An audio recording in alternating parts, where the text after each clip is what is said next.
जिस ज्योतिर्लिंग के दर्शन के लिए आप लोग पधारे हैं, ये राम से 14 पीढ़ी पूर्व मानधाता राजा हुए हैं। शिव पुराण में उल्लेख है, जिन्होंने माँ से नहीं पिता से जन्म लिया था।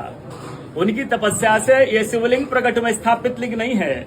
जिस प्रकार आरती करते हम प्रण अक्षर के मध्य, ओम अक्षर के मध्य, यह तीनों एका, जय शिव ओंकारा।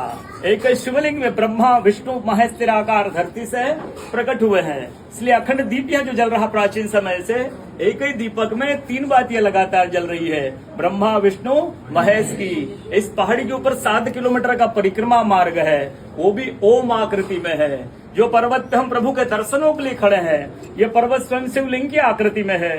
चारों तरफ नर्मदा मैया जलहरी बनकर बह रही है। पूरे 12 ज्योतिर्लिंग में शयन आरती होती है, लेकिन बाबा का विश्राम ओंकारेश्वर ज्योतिर्लिंग में है, तो उनके शयन के लिए झूला पल्ला चौपड़ पासे बिछाए जाते हैं। बाबा यहाँ विश्राम करके 3 बजे रात उठकर महाकालेश्वर जाएंगे, वहाँ स्नान करेंगे। इसलिए वहाँ का भस्म आरती प्रसिद्ध है, यहाँ का शयन आरती प्रसिद्ध है। शिव पुराण में भी कथा आती है, महिलाएं 16 सोमवार व्रत करती है, उसमें भी कथा आती है। क्या कथा आती है? प्रतिदिन भोलेनाथ आते हैं, माँ के साथ विश्राम करके ब्रह्म मुहूर्त में उठकर चले जाते हैं। एक दिन जब भोले बाबा माँ के साथ पधारते तो माँ पुजारी से पूछती, पुजारी हमें विश्राम के लिए जा रहे हैं, चौपड़ पासे में किनकी जीत होगी? पुजारी बोलते कि आज भोले बाबा जीतेंगे। ऐसा बोलकर पुजारी घर चले जाते हैं। भोले बाबा माँ विश्राम के लिए चले जाते हैं। सुबह ब्रह्म मुहूर्त में जैसे ही भोले बाबा माँ बाहर निकलते हैं तो माँ पुजारी से पूछती, पुजारी कल मैंने आपसे पूछा था, हमें विश्राम के लिए जा रहे चौपड़ पासे में किनकी जीत होगी? आपने कहा भोले बाबा जीतेंगे। भोले बाबा नहीं, मैं जीती हूँ। माँ ऐसा बोल करके उनको श्राप देके चली जाती है।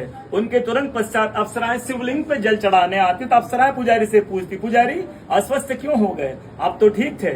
फिर पुजारी बताते हैं, प्रतिदिन भोले बाबा माँ के साथ विश्राम करके चले जाते थे। कल भोले बाबा माँ के साथ पधारे, माँ ने मुझसे पूछ लिया, पुजारी हमें विश्राम के लिए जाएंगे, चौपड़ पासे में किनकी जीत होगी? मैंने कहा भोले बाबा जीतेंगे। भोले बाबा ने माँ जीत गई, माँ मुझे श्राप देके चली गई। अप्सराएं बोलती चिंता न करो, हम अंदर जाकर शिवलिंग की पूजा करके आते, फिर इसका उपाय बताएंगे। अप्सराएं अंदर जाकर के शिवलिंग की पूजा करके बाहर आकर बोलती, पुजारी आप 16 सोमवार व्रत कीजिएगा, व्रत करते ही स्वस्थ हो जाएंगे, व्रत करते ही ठीक हो जाएंगे। ये वो कथा का दर्शन प्रतिदिन होता है।